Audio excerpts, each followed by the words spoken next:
Bueno, pues damos comienzo a una mesa esencial para nuestra profesión y para el rol que tenemos asignado no solo legalmente, sino que cumplimos en la sociedad, ¿no?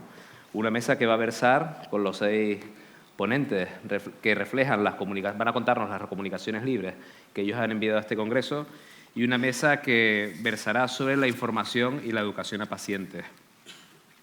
Tenemos con nosotros a Olatz Berniori Trueba, Leire Pacho Merina, Esther Piquer Fideli, gracias, ya lo vemos, Lidia Chaparro León, Xaviera Ispurúa y Carlos Díaz González.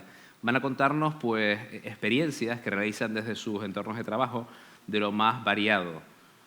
Muy enriquecedoras, espero que al final nos ajustemos al tiempo y podamos tener un poquito de tiempo de preguntas.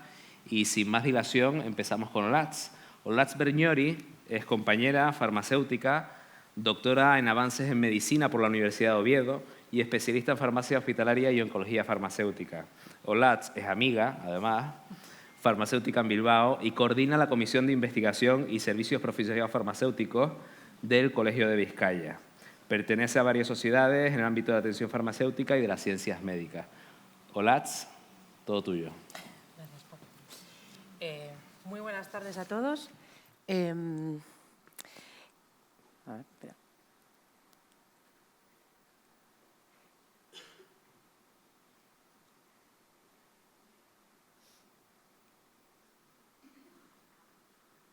Vale. Mi objetivo hoy es que después de esta charla iniciéis un proceso de reflexión. Y si consigo al final remover alguna conciencia, pues creo que mi objetivo estará cumplido. Esta es una comunicación a la que tengo muchísimo cariño porque la hice con el que es a día de hoy el mejor alumno de prácticas que ha pisado mi farmacia. Está en esta sala, se llama Yagoba, ¿puedes saludar?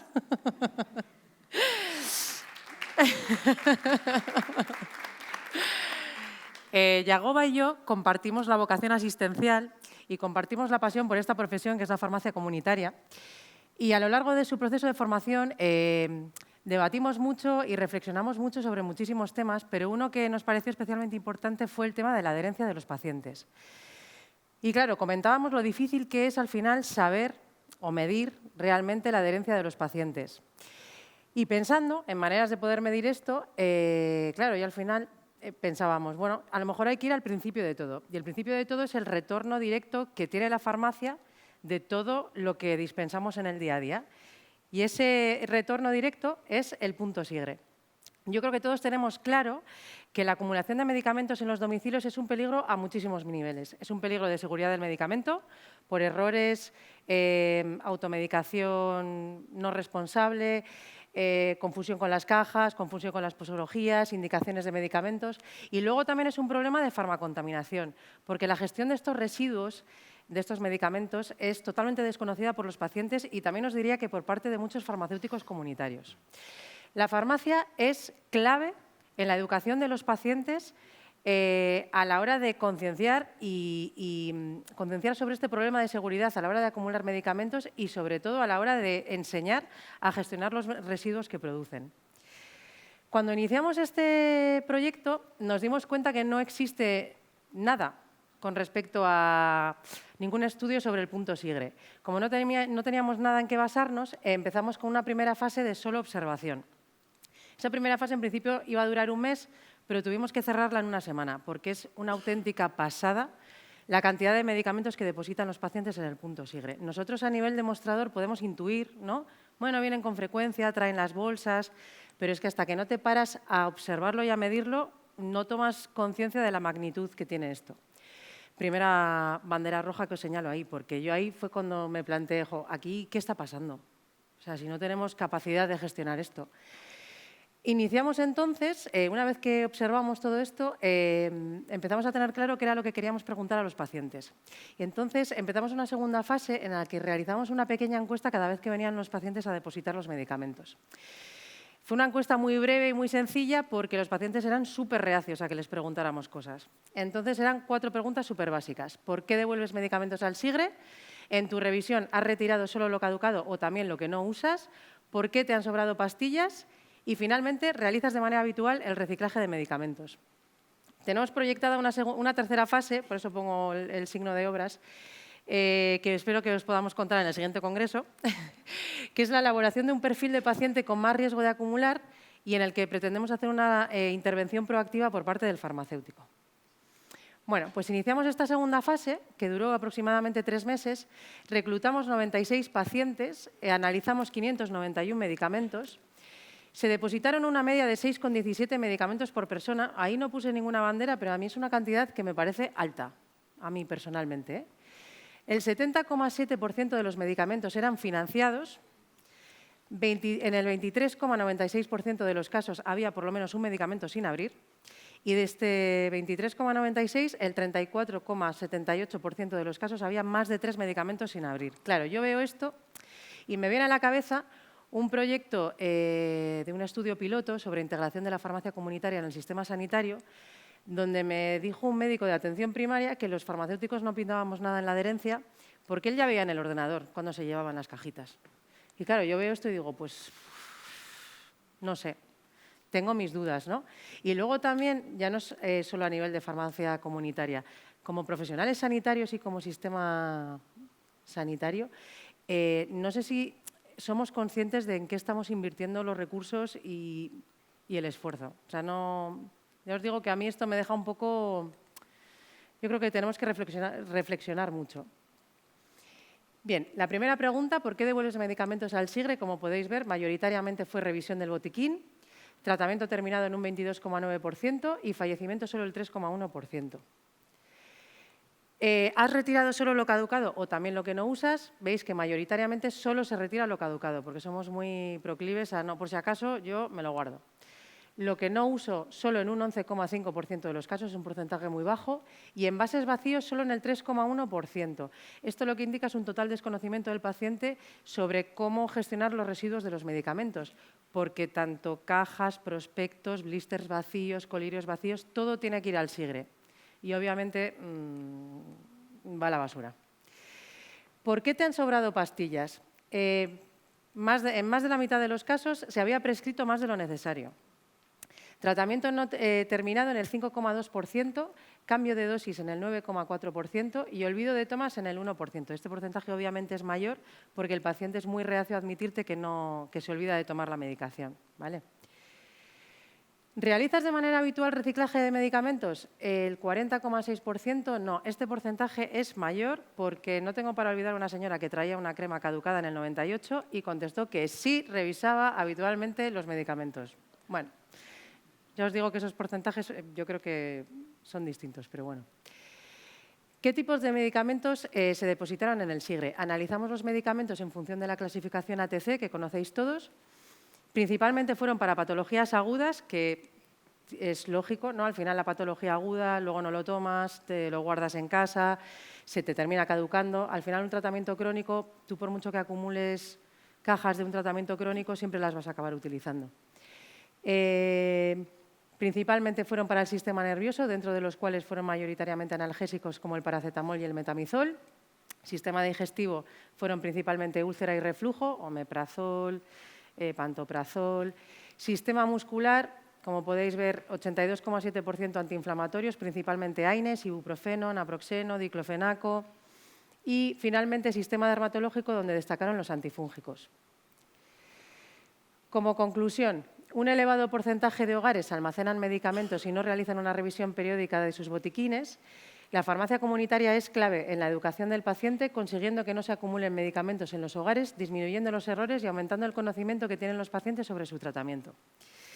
Daros las gracias por haber asistido hoy y os dejo ahí mi contacto si me queréis preguntar cualquier cosa, cualquier duda, si os puedo ayudar en cualquier proyecto que de repente se os ocurra iniciar a raíz de este, pues encantada. Gracias.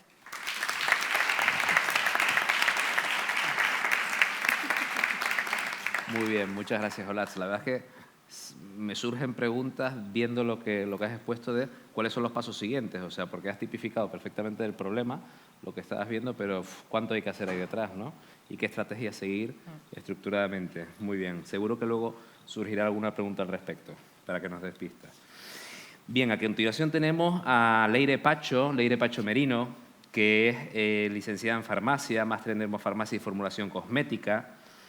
Trabaja en farmacia comunitaria desde el año 2004. Pertenece al grupo de trabajo IGEA del Colegio de Vizcaya desde el año 2003. Ha participado en varios proyectos de investigación relacionados siempre con la elaboración, principalmente, elaboración y dispensación de fórmulas magistrales. Y ha publicado varios artículos y capítulos en libros sobre formulación magistral. Leire nos va a hablar, el título de su ponencia es Los farmacéuticos comunitarios como segunda fase de la dispensación de fórmulas magistrales. Información al paciente sobre su conservación y uso correcto. Cuando quieras, Leire. Vale, pues primeramente quiero agradecer a Pharmaceutical Care, al Colegio de Tenerife y, por supuesto, dar las gracias al Comité Científico por darnos la oportunidad de poder llegar a muchísimas más personas para demostrarles que la atención farmacéutica también está vinculada a la formulación magistral. A este congreso he venido junto con mi compañera Edurne Hidalgo, compañera de batallitas. En este congreso hemos presentado dos póster relacionadas con la formulación magistral. En ellos exponemos las dos fases que hacemos a la hora de dispensar las fórmulas magistrales. La primera es la entrega la recogida de datos y la segunda de la que voy a hablar yo. Pues bueno, vamos a ello.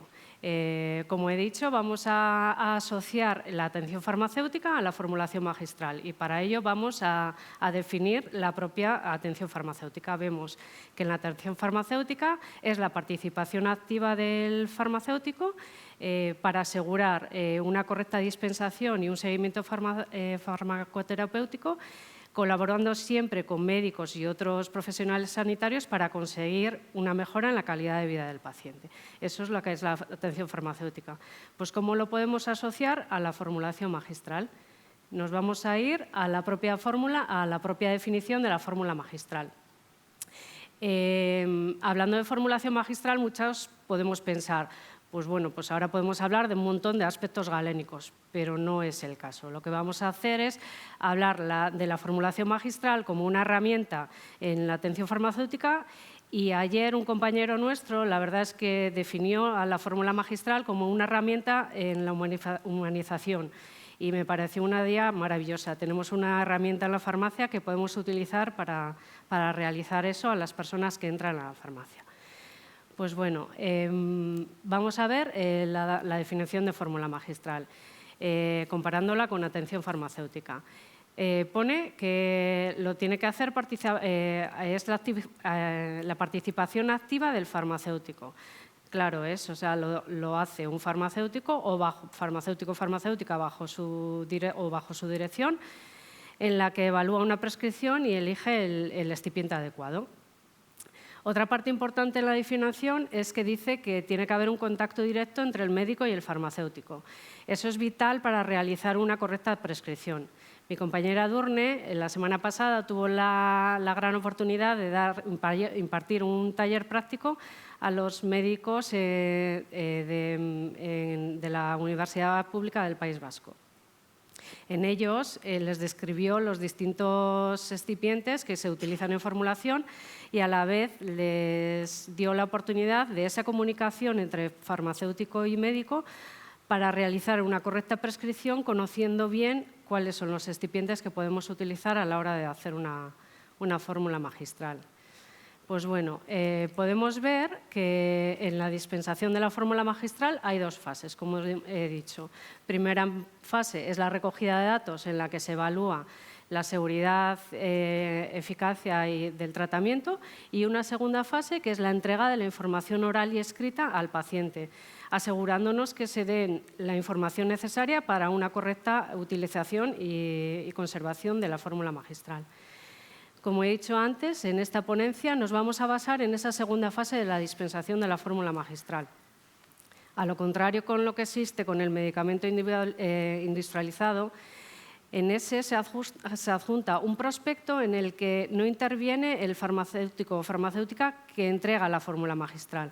En la fórmula magistral es el farmacéutico comunitario el encargado de individualizar y y escribir de manera correcta esa información escrita y además de aportar una información oral. Bueno, y así nos lo establece el Real Decreto 175/2001 en fórmula magistral, que lo que dice es eso, que la dispensación debe ir acompañada siempre de una información escrita y una información oral, como todos sabemos. Vale, una vez sabido todo esto, vemos que en estudios previos que hemos realizado no se realiza de manera correcta la entrega de la fórmula magistral al paciente.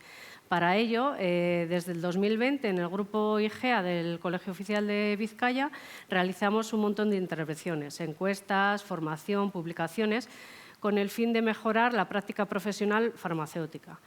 Además, intentamos hacer una evaluación periódica de lo que vamos haciendo de esas intervenciones para ver si lo estamos haciendo bien y adaptarlo a las nuevas situaciones.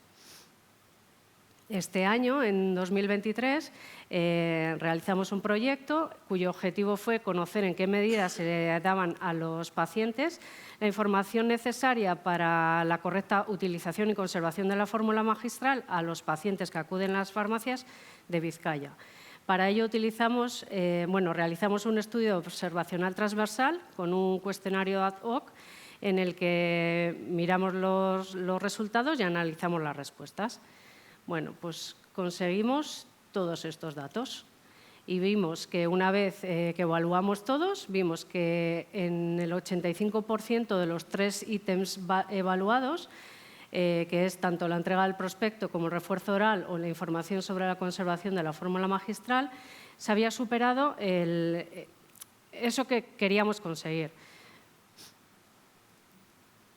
Entonces, vemos que, aunque la situación va mejorando y yo creo que vamos por el buen camino, debemos de seguir realizando un montón de intervenciones para poder asegurar una correcta entrega de la fórmula magistral.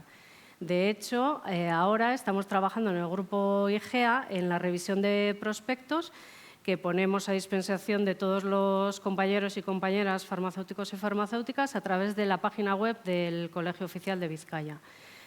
Seguiremos intentando y realizando un montón de intervenciones para conseguir una mejora de la entrega de la fórmula magistral para, pues eso, lo que al final queremos conseguir todos, que es una mejora en la efectividad, seguridad y adherencia del tratamiento. Yo me imagino que aquí todos estamos con ganas de ello y os animáis vosotros también, ¿no? Seguro que sí, ¿no? Pues eso, y lo prometido es deuda. No he hablado de ningún aspecto galénico a pesar de estar hablando de formulación magistral. Pues eso, muchas gracias.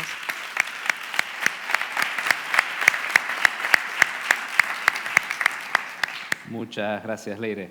En la sala tenemos algunas compañeras del Departamento de Galénica y Tecnología Farmacéutica de la Universidad de La Laguna que seguro que están preparando alguna pregunta para después. Bueno, se me olvidó comentarles, yo no soy evidentemente Emilia Montagut. Está malita, pero nada grave, se ha puesto mala de esto tan contagioso que tenemos ahora por aquí, ¿no? Y no ha podido venir, con lo cual ruego la disculpen, le enviamos un saludo desde aquí y su pronta recuperación. Bueno, vamos a pasar a la tercera ponente de la mesa. La tercera ponente de la mesa es Esther Piquer Fideli, viene desde Valencia. Disculpen. Ella es farmacéutica por la Universidad de Valencia, trabaja como farmacéutica en el Departamento de Comunicación, Relaciones Institucionales y Responsabilidad Social Corporativa de su colegio, del muy ilustre Colegio Oficial de Farmacéuticos de Valencia, y es la responsable de las relaciones con las asociaciones de pacientes y coordinadora del proyecto Xarxa Pacients. Molt bé. Y puede desarrollar ese trabajo con soltura, ahora lo veremos. Además, le aporta mucho la experiencia previa que tenía en farmacia comunitaria, ¿no? Ese contacto de mostradores, ese contacto con los pacientes. Esther nos va a hablar, la ponencia suya se llama... Es que me los han dado hace 3-4 minutos. La ponencia suya se llama Los farmacéuticos comunitarios como prescriptores de Xarxa Pacients, empoderamiento y autocuidados del paciente. Muchas ganas de escucharte. Muchas gracias y lo has pronunciado muy bien. A veces sé que es difícil pronunciarlo a veces, pero bueno. Bueno, daros la gracia al comité científico por haber seleccionado mi comunicación para que sea comunicación oral y estar aquí con vosotros. Bueno, y a la organización por todo ello.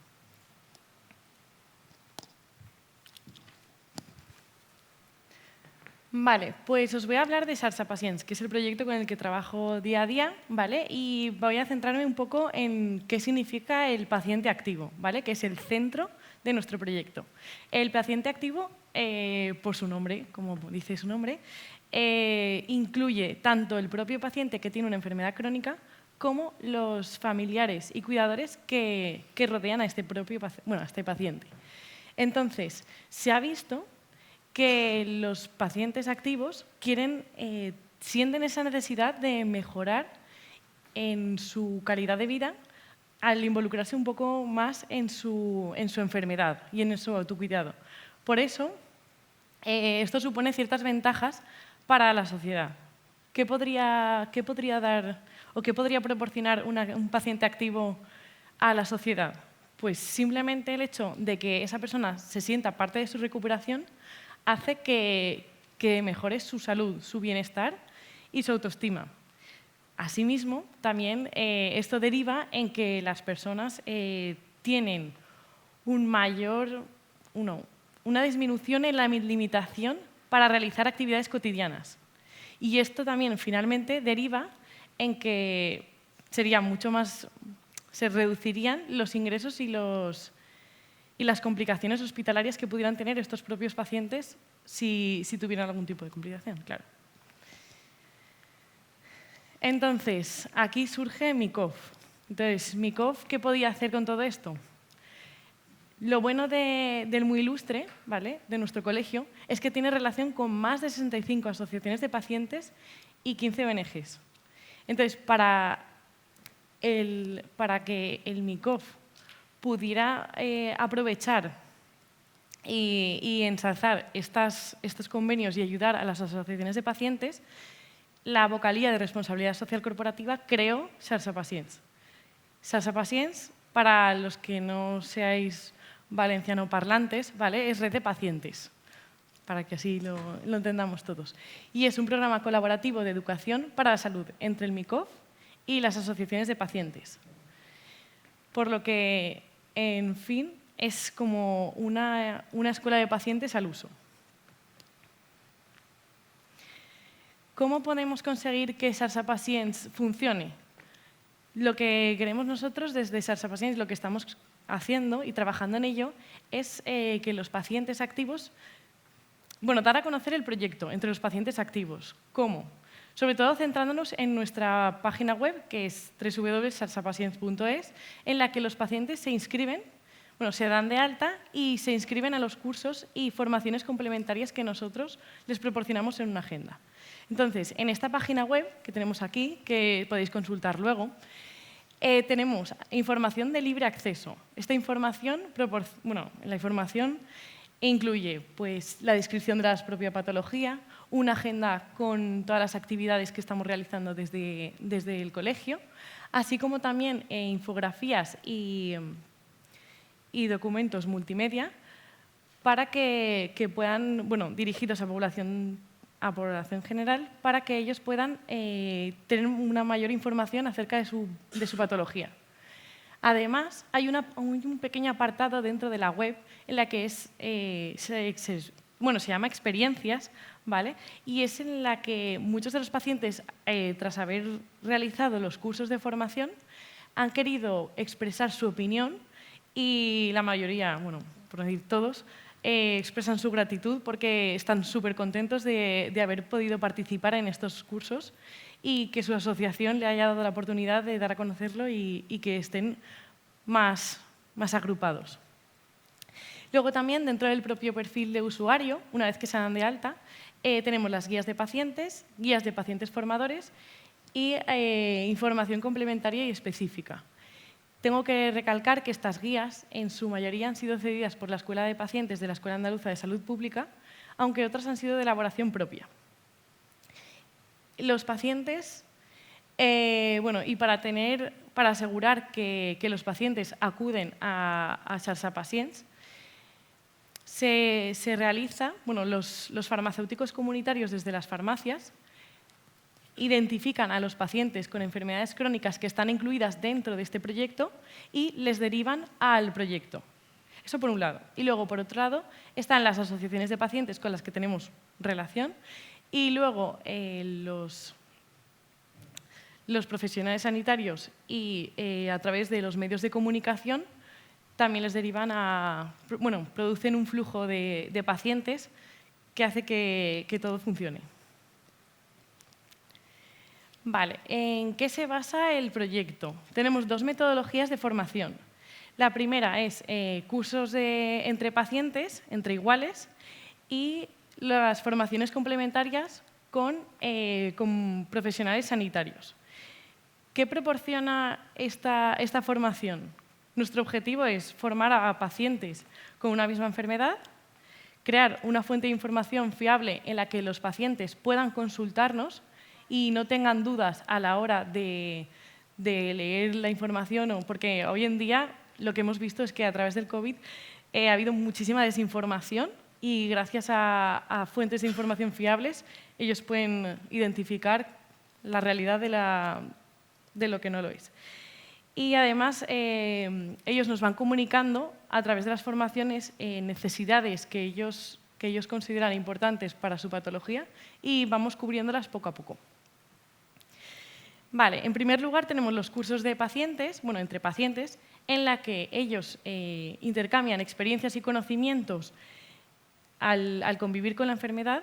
Entonces, esto crea un vínculo de confianza entre ellos. Y una vez estos pacientes superan el curso y además presentan ciertas aptitudes para ello, se acreditan y pueden ser pacientes formadores. Los cursos, después de los pacientes formadores, serían los que luego formarán a los siguientes pacientes que todavía no se han formado y que les gustaría participar en los cursos y tener un mayor manejo de su enfermedad. Los cursos están compuestos por grupos reducidos de personas, de entre 10 y 15 personas, y se dividen en 3 sesiones diferentes de aproximadamente 2 horas. Actualmente son presenciales, los hacemos en la sede de MICOF e incluso nos hemos deslocalizado de la propia capital y ya nos hemos pasado a localidades cercanas como es Burjasot, que está muy próxima a la capital, pero no es dentro. Ya estamos diversificando, alejándonos. Pero anteriormente sí que durante la época COVID estuvimos de forma virtual. Y luego están las formaciones complementarias en las que los profesionales sanitarios participan en ello. Están farmacéuticos, médicos, psicólogos, nutricionistas, enfermeros, odontólogos y fisioterapeutas. No me gustaría olvidarme de nadie, así que están todos incluidos, ¿vale? Y durante estas mismas se tratan temas muy específicos sobre cada rama en concreto, resuelven las dudas de los pacientes. Sobre todo, se favorece el conocimiento y compromiso del paciente con su patología y se optimiza la comunicación con el formador. Y además, una vez se identifican ciertas dudas en temas muy concretos, es el profesional sanitario quien prescribe vídeos a los pacientes. ¿Vale? Y ya pasamos a los resultados. Llevamos desde 2022 con el proyecto en marcha. Entonces, vamos a hacer una comparativa de lo que se ha visto desde 2022 hasta ahora. ¿Vale? Y empezamos en 2022 con diabetes. ¿Vale? Tuvimos la oportunidad de empezar con la Asociación Valenciana de Diabetes y tuvimos 6 cursos, ¿vale?, de diabetes y las dividimos entre tipo 1 y tipo 2. Hicimos diferentes ediciones, contamos con 107 pacientes y 6 pacientes formadores. Como era en la época que no todo el mundo estaba muy cómodo, se hizo vía Zoom. Luego, en 2023, es verdad que empezamos con Zoom porque la gente todavía no se sentía del todo cómoda, de forma presencial, pero es verdad que poco a poco fuimos evolucionando a hacerlo de forma presencial y hemos visto un cambio brutal. Ya no solo contábamos con diabetes, sino que además contamos con enfermedad renal, fibromialgia, enfermedades de la sangre, dolor y cáncer. Este año, hasta abril, teníamos 188 pacientes, con 16 pacientes formadores. Se han hecho 8 cursos y, como he dicho antes, se han hecho de forma presencial y vía Zoom. Y respecto a las formaciones complementarias, hemos contado con, en 2022 se contó con 135 y en comparación este año 385 pacientes, con 5 profesionales y este año hemos contado con 25. El año pasado se hicieron solamente 2 cursos, este año contamos con 8. Todavía, aún están por hacerse, y los dos tipos fueron presenciales. Además, pasamos una encuesta a todos los pacientes que asistieron a las formaciones. Y, como se puede ver, la edad media era de 51 años, la gran parte de los que participaron fueron pacientes en sí, aunque también vinieron familiares, cuidadores, profesionales. Sobre todo eran mujeres, un 58,6%. En el estado de la enfermedad, la mayoría eran crónicos, aunque algunos eran diagnosticados recientemente y otros estaban en fase avanzada. Y por lo que se ve, bueno, lo que podéis ver aquí, es que la valoración era bastante alta. Me está mirando mal porque ya me estoy pasando de tiempo. Pero bueno, podemos ver que los porcentajes son bastante buenos y hemos visto una evolución en las encuestas. De hecho, a medida que hemos ido avanzando, ha habido una evolución hemos visto que ha sido positivo el resultado. Es decir, que lo valoraban positivamente, más positivamente a medida que avanzábamos que al principio. ¿Vale? Para hacer una comparación. Y luego, ya para terminar, 100% dijeron que creen que es de ayuda estos cursos, ¿vale? Y mejorar el bienestar social. El 98,8% creía que fomentaban la comunicación y colaboración entre pacientes y profesionales y luego un 99,2% le gustaría asistir a nuevas charlas. No sé esas personas que pensaron, pero el resto estaban encantadísimos. Si necesitáis más información podéis mirar el QR de nuestra página web y si tenéis alguna duda pues os he dejado el correo de Salsa Patients por si queréis consultar algo. Muchas gracias a todos. Muchas gracias, Esther.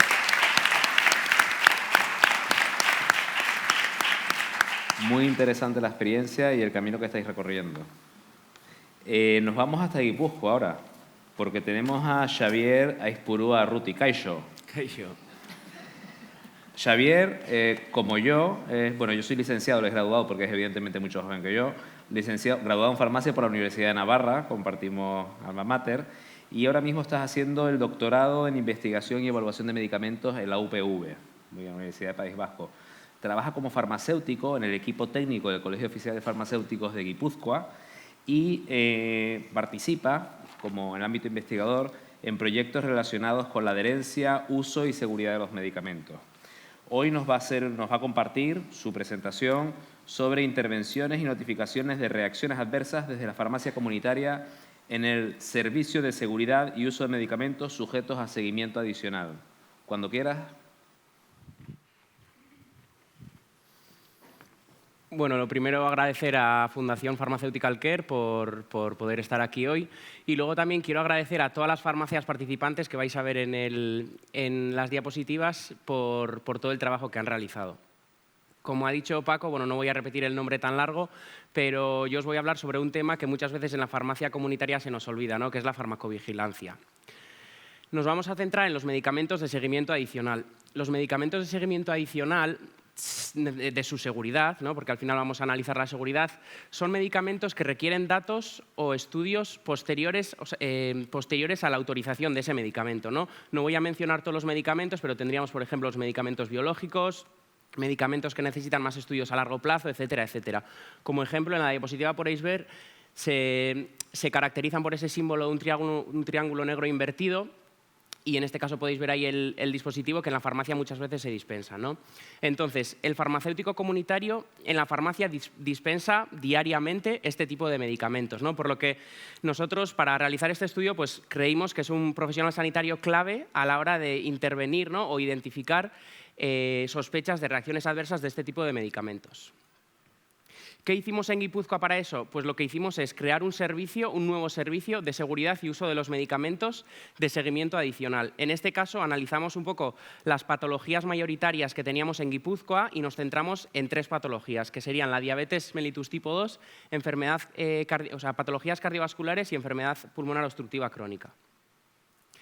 ¿Cuál fue el objetivo del estudio? Pues el objetivo era evaluar el impacto que tenía este nuevo servicio de seguridad y uso de los medicamentos sobre las intervenciones y notificaciones de las sospechas de reacciones adversas por parte del farmacéutico comunitario, como bien hemos dicho anteriormente, en medicamentos de seguimiento adicional para las 3 patologías comentadas: diabetes mellitus tipo 2, EPOC y patologías cardiovasculares. ¿Cómo diseñamos este estudio? Pues fue un estudio multicéntrico de seguimiento prospectivo y se realizó en 27 farmacias de Guipúzcoa. ¿Cómo realizamos? Bueno, no me voy a meter si luego ya al final necesitáis más información, ya os explicaría cómo se ha realizado, pero bueno, las farmacias que se incluyeron en el estudio recibieron una formación por parte de los investigadores de la Universidad del País Vasco y por parte del personal del colegio. También teníamos un formador colegial que se centraba en hacer seguimiento a esas farmacias por cómo estaban llevando el estudio. Entonces, ¿cómo empezaríamos? Empezaríamos primero identificando en las farmacias que participaron en el estudio ese tipo de pacientes que estaban en esas 3 patologías con medicamentos de seguimiento adicional. En caso de que el paciente aceptaba, se veían un poco los criterios de inclusión y exclusión y, una vez que teníamos el paciente reclutado, se le hacía firmar un consentimiento informado para poder entrar en el estudio. Una vez que teníamos los pacientes reclutados, lo que se hacían era visitas de seguimiento. Todo esto se realizaba en la zona ZAP de las farmacias. Entonces, primero se realizaba una primera visita para recoger un poco los datos basales del paciente, pues como edad, género, etcétera. Y normalmente en esa primera visita se realizaba, que nosotros le hemos llamado como la V0, se realizaba, digamos, la primera visita. ¿Qué se realizaba en esas visitas? Bueno, el farmacéutico se sentaba con el paciente y lo que le hacía era preguntar, porque claro, no le podían preguntar a ver las reacciones adversas que habían tenido a esos pacientes, ¿no? Porque muchos eran pacientes mayores que no saben ni lo que es una reacción adversa. Entonces se les comentaba a ver si habían tenido signos o síntomas relacionados con la toma de esa medicación en concreto. Muchas veces era muy difícil porque eran pacientes polimedicados con con más de 10 medicamentos, por lo tanto muchas veces no sabían si estaba relacionado o no con la medicación. Por lo tanto, eso era trabajo del farmacéutico, ¿no? Documentar esas sospechas de reacciones adversas y poder ver o poder indagar si realmente tenían que ver con el medicamento de seguimiento adicional. Por lo tanto, el farmacéutico se sentaba con el paciente, anotaba y documentaba todo lo que le comentaba el paciente. Por un lado, anotaba cuántas reacciones adversas, lo que llamamos nosotros, había sospechado ese paciente y las descripciones de todas esas reacciones adversas. Y el seguimiento se realizó durante 6 meses. Por eso tenemos una visita inicial que sería la V0, otra visita al 3er mes y otra visita final al 6º mes, que sería la V6. ¿Cómo actuábamos en este caso? ¿Cómo actúa el farmacéutico comunitario? Bueno, como os he comentado, documentaba, digamos, todas las reacciones adversas, sospechas de reacciones adversas que tenían esos pacientes y lo que primero hacía era ver un poco si tenía que ver o no con la medicación. Eso lo realizaba documentando y, por otro lado, con este tema que estamos aquí en esta mesa, realizaba una información y educación sanitaria al paciente mediante información verbal o escrita, porque se elaboraron para este estudio unos documentos para que el paciente pudiese ver las reacciones adversas que podía darle esa medicación en concreto, con fotos y un poco detallado todo para que fuese fácil para el paciente. Por lo tanto, por un lado había intervención por parte del farmacéutico y en caso de que una vez ya tenía documentado el farmacéutico las sospechas de reacciones adversas, en caso de poder sospechar que tenía que ver, que estaba relacionado con esa medicación de seguimiento adicional, realizaba una notificación mediante Notificarram a farmacovigilancia. Por otro lado, también tuvimos casos que el farmacéutico sospechaba que ese paciente necesitaba un cambio de dosis, un cambio de forma farmacéutica, incluso un cambio de medicación, y en ese caso se realizaba una derivación al médico. Por lo tanto, teníamos, por un lado, intervención del farmacéutico y después notificaciones a reacciones adversas e intervenciones por parte del médico. ¿Cuáles fueron los resultados? No os he comentado, pero eran 145 pacientes reclutados y teníamos 166 sospechas de reacciones adversas, por lo que había más sospechas que pacientes, ¿no? Había pacientes que tenían más de una sospecha. El farmacéutico comunitario intervino sobre todos los pacientes, como os he comentado, ofreciendo educación sanitaria e información al paciente de forma oral, de forma escrita, mediante los documentos. Y sobre las notificaciones y las derivaciones al médico, hubo 41 derivaciones al médico, lo que os he comentado, por cambio de dosis, forma farmacéutica, incluso de medicación, y 36 notificaciones a reacciones adversas, a farmacovigilancia. Muchos os pensaréis, ¿esto es mucho, poco, durante 6 meses? Bueno, este dato justo lo hemos tenido la semana pasada, que nos lo ha facilitado la Unidad de Farmacovigilancia del País Vasco, y las mismas farmacias en un periodo de 6 meses anterior, o sea, el mismo periodo del estudio, las notificaciones fueron 3. Y aquí durante el estudio fueron 33, por lo que podemos ver que las notificaciones fueron bastante significativas. Y por otro lado, ahí hemos desglosado, digamos, por patologías. Bueno, diabetes mellitus, la mayoría de pacientes teníamos en diabetes, después en cardiovascular y después en EPOC. Y más o menos las notificaciones y las derivaciones al médico fueron similares, ¿no? 20 notificaciones en diabetes mellitus y 20 derivaciones al médico, 11 en cardiovascular notificaciones a farmacovigilancia y 13 derivaciones al médico, y en EPOC tuvimos 5 en notificaciones a farmacovigilancia y 8 derivaciones al médico. ¿Qué queremos o qué hemos sacado como conclusión? Pues que la puesta en marcha de este servicio de seguridad y uso de los medicamentos ha demostrado que el farmacéutico comunitario es un profesional sanitario clave a la hora de intervenir ante sospechas de reacciones adversas y notificar esas sospechas de reacciones adversas a farmacovigilancia. Y por otro lado, como punto importante desde la farmacia comunitaria, nos parecía importante seguir un poco, ¿no?, con la concienciación de la notificación de reacciones adversas por parte de la farmacia comunitaria. Muchas gracias.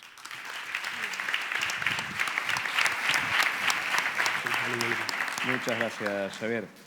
Me impresiona, si me quedo bien con los datos, me impresiona el número de sospechas de reacciones adversas frente al número de pacientes objeto de estudio. Es decir, todo el mundo tenía algo, prácticamente, ¿no?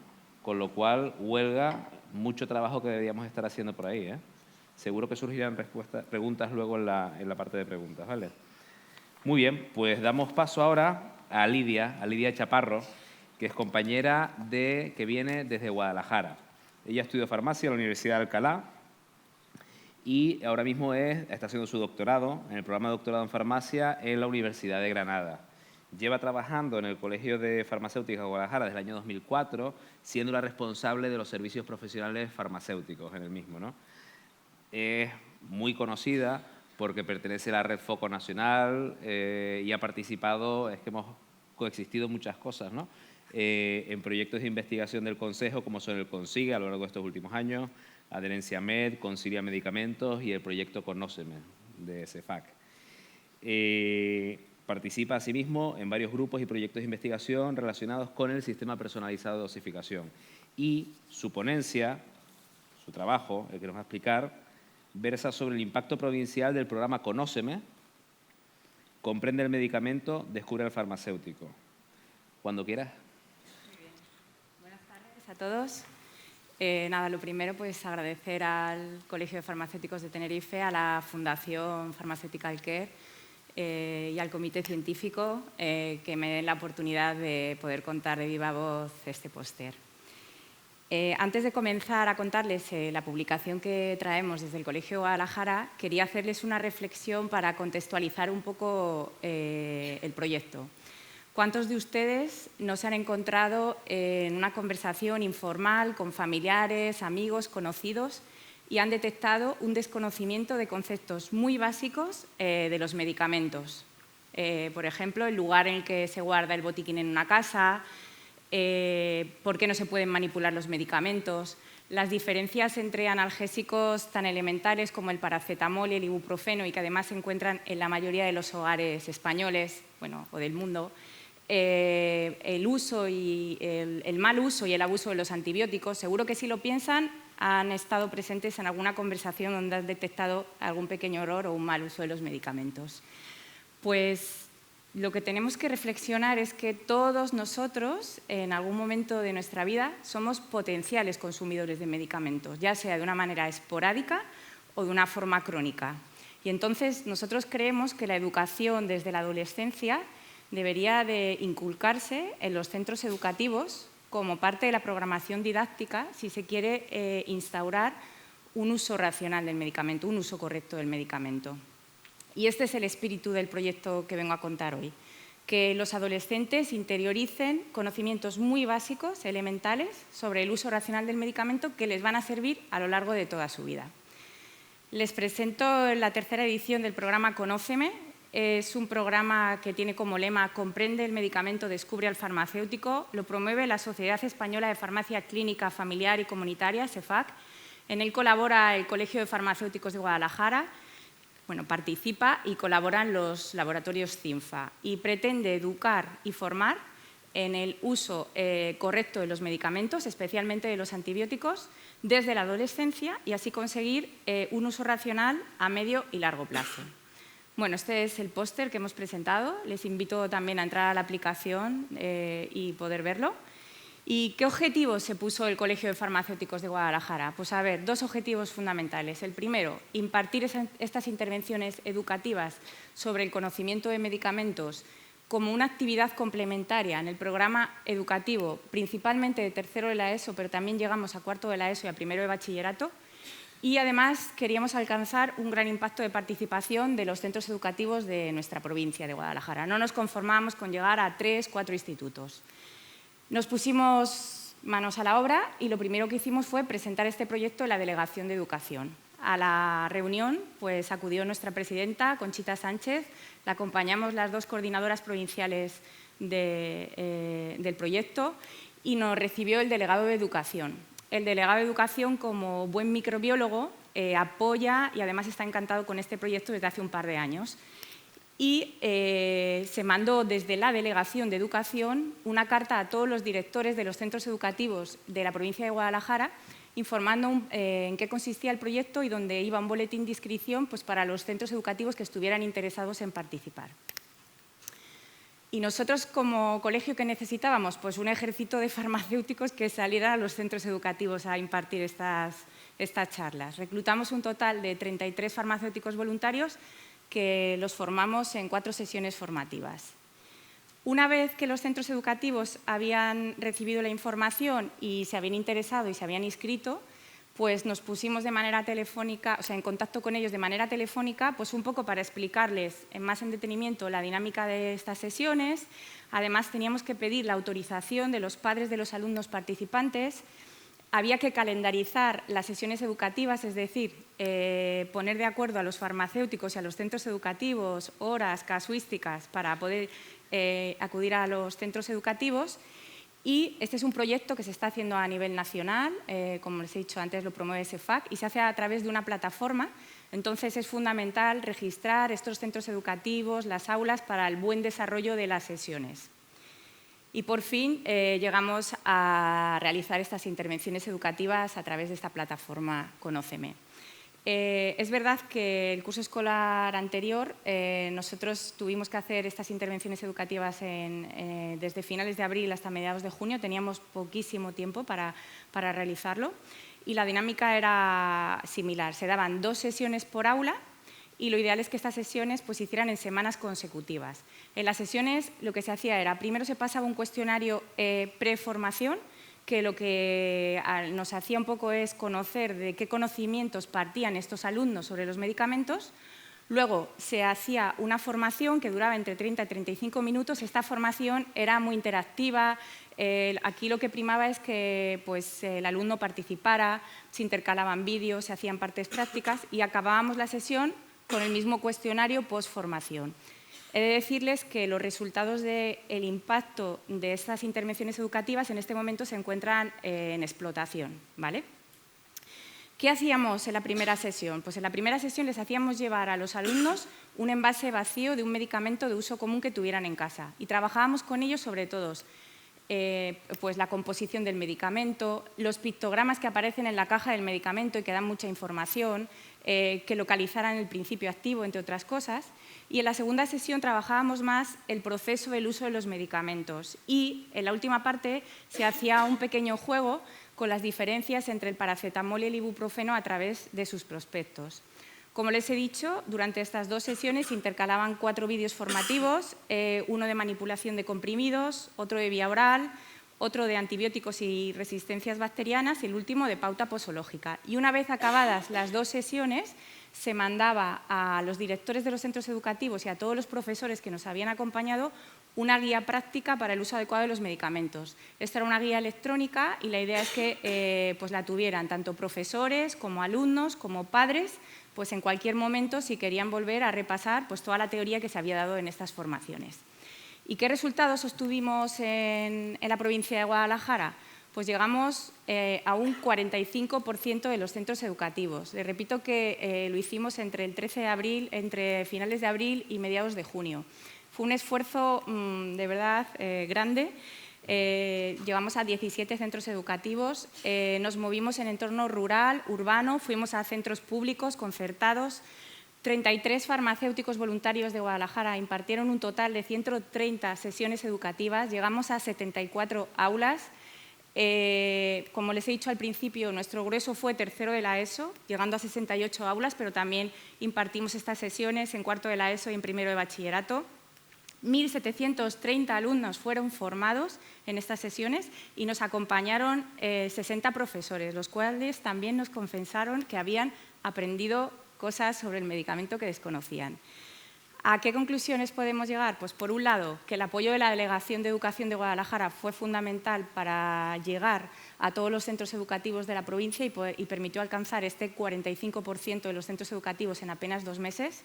Y además que los colegios profesionales tienen que involucrarse en este tipo de iniciativas con el fin de incluir estas intervenciones educativas en las programaciones didácticas y así mejorar el conocimiento de los medicamentos desde edades tempranas. Y creo que voy muy bien de tiempo, no me puedo ir sin agradecer a estos 33 farmacéuticos voluntarios que abandonaron sus mostradores, sus lugares de trabajo, salieron a las aulas, se mimetizaron con los alumnos, dieron a conocer un poquito más el medicamento al farmacéutico y contribuyeron a la educación sanitaria y al uso racional del medicamento. Sin ellos, impartir estas 130 sesiones educativas hubiera sido imposible. Muchísimas gracias, de corazón. Gracias también a la Coordinadora Nacional del Proyecto de CEFAC, a Joaquín Huarte, a mi compañera coordinadora en Guadalajara del proyecto, Carmen Castillo. Y nada, sin más, les invito a ustedes a participar en este curso escolar, en este proyecto tan apasionante que se llama Conóceme.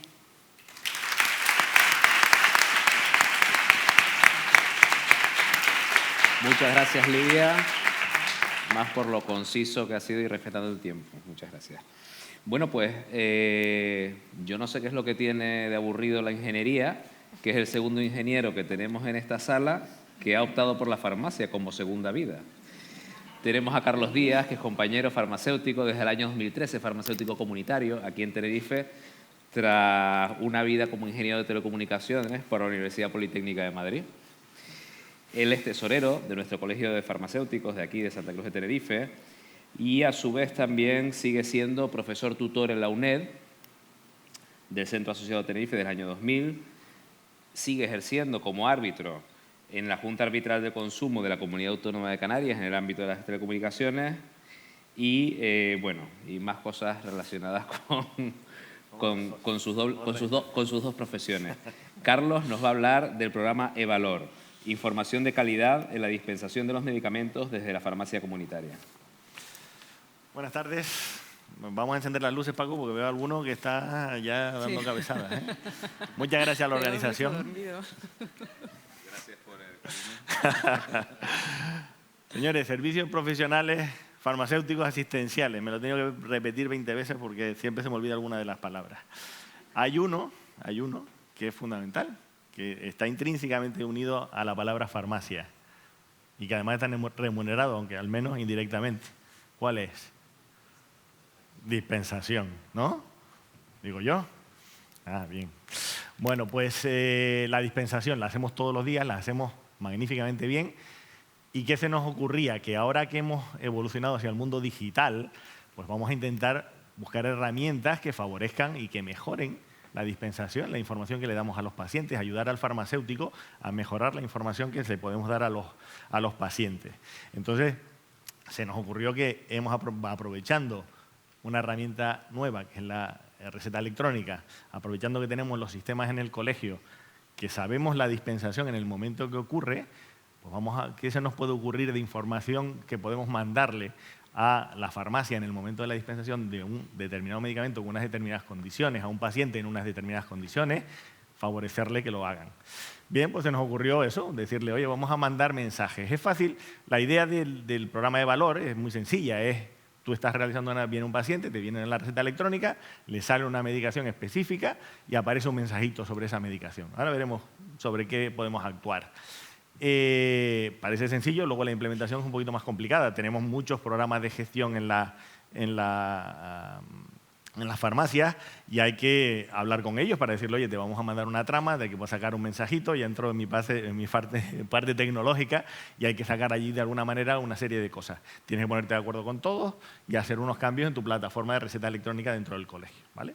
Bueno, pues se nos ocurrió que haciendo eso podíamos hacerlo. ¿Y qué es lo que podemos informar? ¿De qué podemos informar? Podemos informar lo que queramos. O sea, básicamente aquí tenemos una mente calenturienta en este colegio, que lo tengo aquí detrás, que se le ocurren muchas cosas y podemos informar de todo. Bien, es verdad que cuando uno está en la farmacia y empiezan a aparecer mensajes, si uno bombardea con mensajes en un momento determinado, no tiene mucho sentido, o sea, empiezas a no hacerle caso. Entonces hay que tener cuidado, por eso digo que hay que poner unas condiciones y una serie de cosas, ¿no?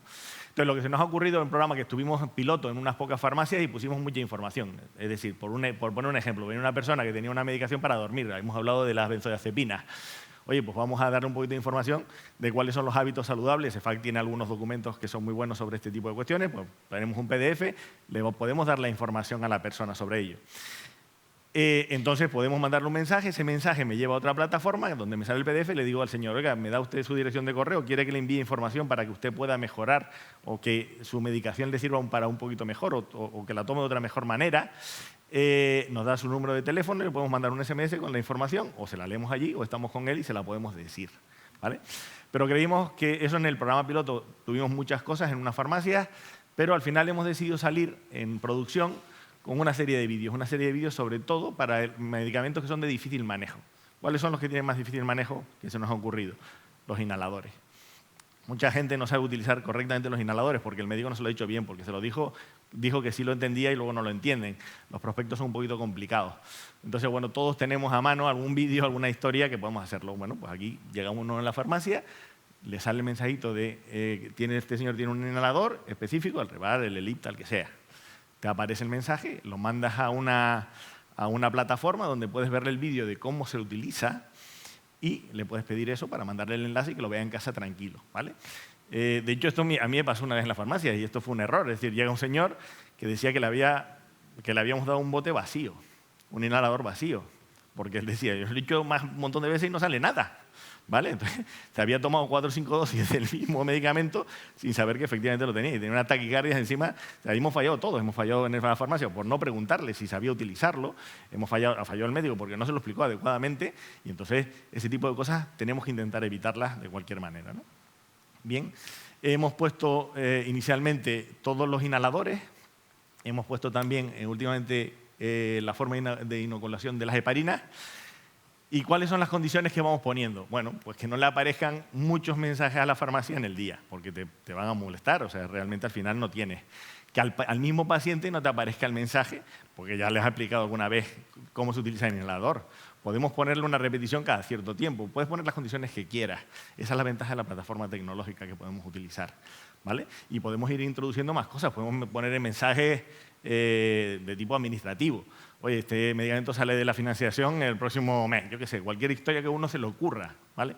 Entonces es una herramienta muy potente porque desde el colegio podemos mandar mensajes a la farmacia para mejorar sobre todo la información al farmacéutico y que ese se la transmita adecuadamente al paciente, ¿vale? Y lo que es importante es eso, que pueda recibirlo en casa y que lo pueda ver a través de, bueno, si nos da su teléfono móvil, le podemos mandar un SMS con el enlace o al correo electrónico. Bueno, pues un poquito más de eso. ¿En qué ha mejorado? Bueno, pues que todos han empezado a utilizar medicamentos complejos de una manera más razonable. Hemos mejorado la calidad asistencial de los pacientes en muchas ocasiones y todo lo hemos hecho para que el paciente tenga una mejor información y sepa cómo tomarse los medicamentos de manera adecuada, ¿no? Pues poco más. Con esto lo que quiero decir es que tenemos que aprovechar las herramientas tecnológicas a nuestro alcance. Pues tenemos un canal de comunicación enorme desde los colegios hacia las farmacias y podemos ir poquito a poco mejorando la calidad asistencial que le damos a los pacientes. ¿De acuerdo? Como nada, no quiero decir mucho más. Muchas gracias por ajustarte al tiempo, Carlos. Bueno, pues tenemos 16 minutos para preguntas. Si no les importa, yo voy a empezar a hacer algunas, porque veo sinergias aquí, ¿no? De cosas que se están comentando, de estudios que se están haciendo en la mesa, ¿no? Por ejemplo, Xavi, ¿no? Xavi, creo que era en torno a 150 pacientes, ¿no? Más o menos 145, con 163 sospechas, ¿no? 33 derivaron en notas, las antiguas fichas amarillas, ¿no? Las notificaciones de reacciones adversas a la agencia, y 41 derivaciones al médico, es decir, una pasada, ¿no? Todo el mundo que tenía que tomar algún medicamento de esto podía pasar algo ahí, ¿no?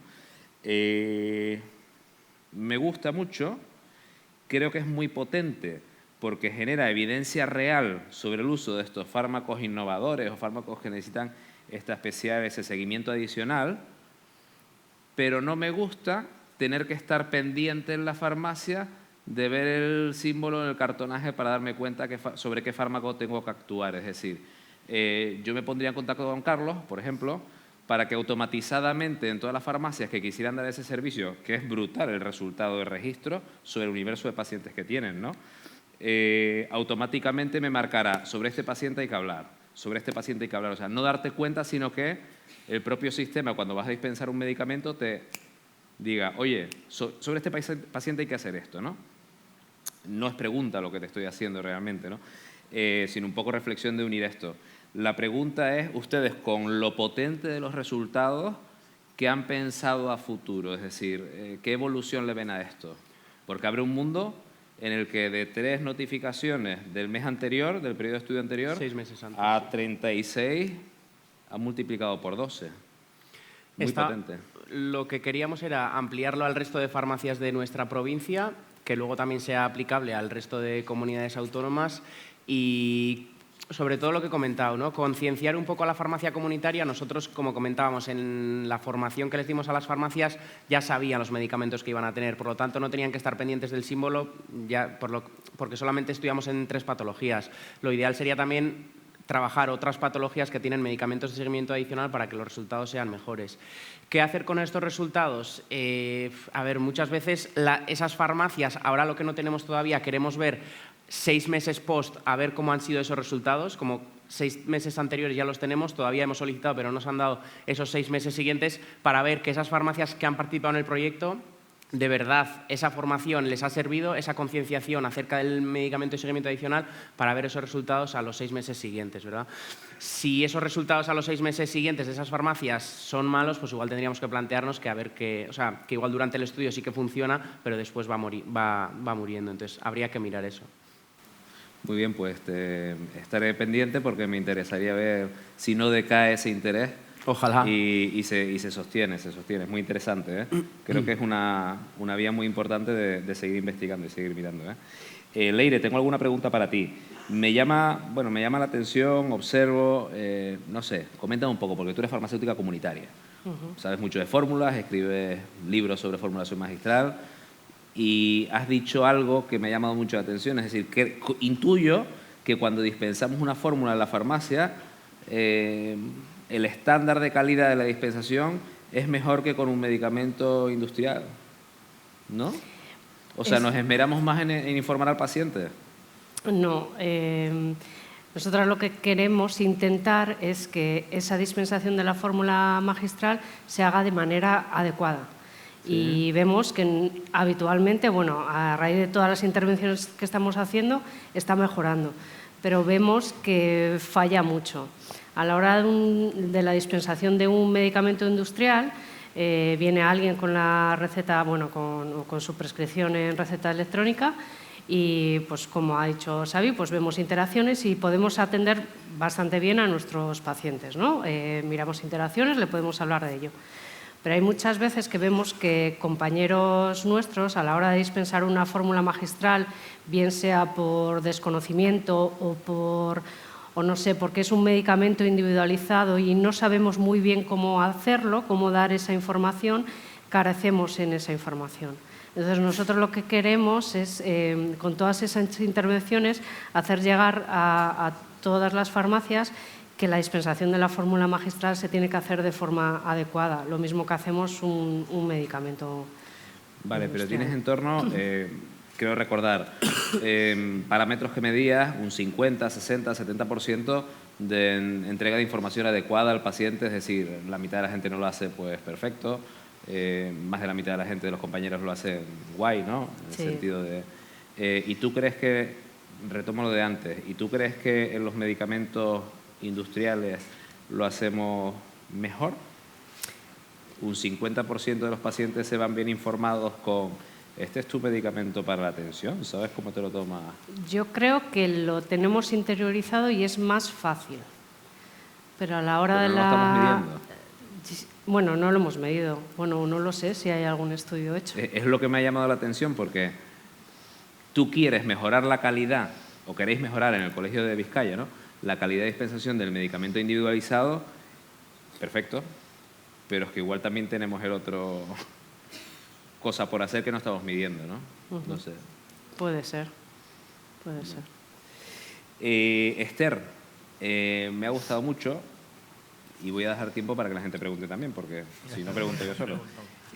Me gusta el ecosistema, me gusta Xarxa, me gusta esa formación a los pacientes, ese filtro que no es Dr. Google el que todo lo dice, sino generéis un repositorio, por lo que entiendo, ¿no? Un repositorio de información pues, de calidad, accesible para los pacientes. Lo que no sé es si tenéis una app vinculada al proyecto, porque entiendo que el paciente participe en esas sesiones de trabajo, esas sesiones formativas, que lo pueda a través de web, lo pueda visualizar después, pero es un poco más rollo la web. Es decir, si yo fuera paciente, me gustaría, o si yo fuera Xarxa, me gustaría entrar en los móviles de la gente y que me consumiera en su casa tranquilo cuando está en un momento de ocio. No sé si tenéis aplicación, si habéis considerado en esa comunicación que hacéis entre profesional y paciente, no sé, ¿qué pensáis? O sea, estáis en un estado que lleváis 2 años trabajando, realmente, ¿no? Parece, 2022, 2023. ¿Qué camino evolutivo? Si nos cuentas un poquito, me parece interesante. Vale, de momento... ¿Se oye? Sí. De momento estamos con la página web. Es cierto que si abres la página web desde el móvil sí que se adapta al... No es una página así, o sea, es decir, que sí que se adapta a lo que es el móvil, pero no tenemos ahora mismo una app. Es cierto que lo tuvimos en cuenta a la hora de desarrollar el proyecto, pero queríamos empezar con una web que fuera mucho más fácil a nivel virtual, me refiero, porque como empezamos con Zoom, con plataformas online, era más fácil que lo tuvieran en el ordenador porque era una forma de que se iban a conectar igual. Es cierto que ahora, como se ha evolucionado, es más fácil hacerlo desde el móvil, pero todavía no hemos llegado a ese punto. En cuanto a cómo vamos a continuar el proyecto, pues como hemos visto, 2022 empezamos con una patología, en 2023 ya tenemos en torno a 6. El año que viene pues vamos a ampliar este catálogo. Entonces lo que vamos a hacer es que queremos que se amplíe por otro lado. Además, no solamente, como he dicho, en Ciudad Capital, o sea, en Valencia Capital, sino que también vayamos a diferentes localidades.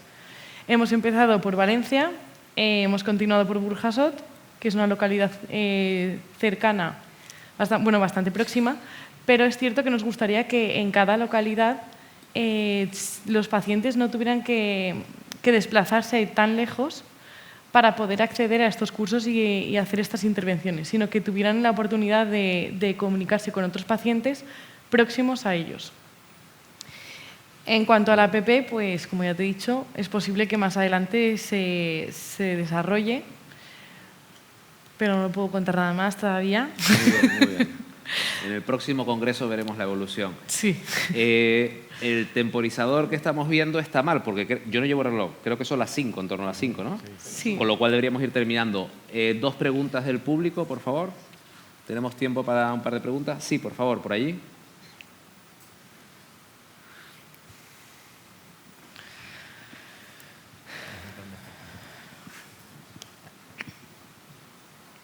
tardes. Mi nombre es Xavier, soy farmacéutico comunitario. Muchas gracias por las ponencias, la verdad muy interesantes y dan para reflexionar bastante. Tenía dos preguntitas, las voy a formular rápido para que dé tiempo a todo. La primera para mi tocayo Xavier. Respecto a todas esas derivaciones al médico, ¿han previsto conocer el resultado final del médico? Porque problemas relacionados con medicamentos los podemos identificar. Otra cosa es que realmente sean un problema o el beneficio supera el riesgo. Y otra pregunta para Olatz. Todos esos medicamentos para el SIGRE, que al final, pues, de financiados, que es un gasto farmacéutico excesivo y demás, lo han asociado, sé que los resultados, pues, al final, pues, un poco de sesgo, no permiten concluir bien, pero una opinión formada respecto si los envases antibióticos tópicos, si el envase es demasiado grande, si cualquier situación como que el farmacéutico no identifica, oye, pues usted ya tiene ibuprofeno en casa, a lo mejor no se debe llevar otra caja. Si tiene alguna opinión formada sobre este tipo de problemas. A ver, yo sí creo que parte del problema es la adecuación del tamaño de los envases a los tratamientos. Yo creo que todos tenemos claro que las cajas de antibióticos nadie se lo explica. Pero con muchas otras cosas. Cajas de prednisona de 30 pastillas, nunca lo he llegado a entender. Entonces, bueno, eso es parte del problema. Hombre, yo, por lo menos yo, sí que hago labor, claro, pero eso ya está dentro de la mano de cada uno. De, ¿esto necesitas? Igual paracetamol ya tendrás en casa, ¿no? Sí, ya tengo. Bueno, pues igual mejor espera, cuando se te acabe vienes. Yo esa labor sí la hago, pero entiendo que es la labor de todos, ¿no? Ya el tamaño de los envases, no sé yo si es una guerra perdida, no sé. Pero sí, claro, eso es fundamental, yo creo, una solución, por ejemplo, sería el sistema personalizado de dosificación, por ejemplo.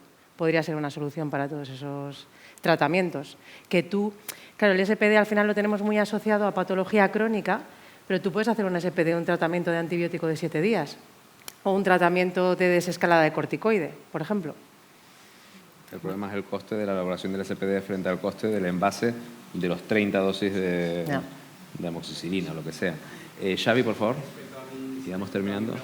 Nosotros, cuando formamos a las farmacias, también hablamos con los centros de salud en los que participaban esas farmacias y todos los médicos estaban, conocían, digamos, el proyecto. Por lo tanto, se realizaba un informe cuando se derivaba al médico que supuestamente tenía que ser bidireccional, pero el feedback tampoco lo recibíamos en todos los pacientes. Pero tenemos muchos pacientes, o sea, tenemos documentado, digamos, no lo hemos incluido en este estudio, pero tenemos documentado esos pacientes si han tenido un cambio de medicación o no. Algunos incluso han seguido con un medicamento de seguimiento adicional, pero se le ha modificado la dosis, por lo que tenemos recogido esos datos de no todos los pacientes como nos gustaría, pero de muchos. Muy bien. Yo creo que estamos, salvo que alguien tenga alguna pregunta. Última pregunta. Rápida, por favor, no doble como el compañero anterior. Hola, buenas tardes. Bueno, mi pregunta va para Olatz. La verdad es que el tema del punto SIGRE, pues sobre todo pasan ese tipo de cosas por el desconocimiento, ¿no?, que tiene la población. Nosotros nos hemos encontrado que llegan a la farmacia y tiran la basura en el punto SIGRE, ¿no? Hasta tal punto que hemos puesto un cartel que pone solo medicamentos. Entonces, mi pregunta es, ¿hay alguna manera de hablar con las administraciones públicas, o no sé si ustedes ya han estado en contacto con ellos, incluso hasta poner publicidad en la televisión pública o en las redes sociales, fomentar más este tipo de reciclaje? A ver, pero es que yo creo que el primer paso empieza por nosotros. Es que nosotros mismos no sabemos de qué va el SIGRE, porque yo estoy segura de que hay muchos farmacéuticos comunitarios que no saben que el prospecto va en el SIGRE o la caja de cartón. Entonces, si nosotros mismos no lo sabemos, y aparte que yo creo que es nuestra función explicar al paciente, oye, ¿sabes qué es todo, no? Caja, envase, blister vacío. ¿Se te ha terminado el colillo? ¿Sabes que lo tienes que traer aquí, verdad? ¿No se ha acabado la caja de antibióticos? ¿Sabes que lo tienes que traer aquí aunque no esté caducado? O sea, eso es labor nuestra. A ver, se puede hablar con administraciones, pero yo creo que es una cosa muy inherente de la farmacia comunitaria, vamos. Pero sobre todo que el primer paso es saber nosotros lo que tenemos que hacer. Muy bien, pues muchas gracias a los compañeros de mesa. Ha sido una mesa muy interesante, muy variada, con muchas experiencias. Y no se vayan todavía, que aún hay más.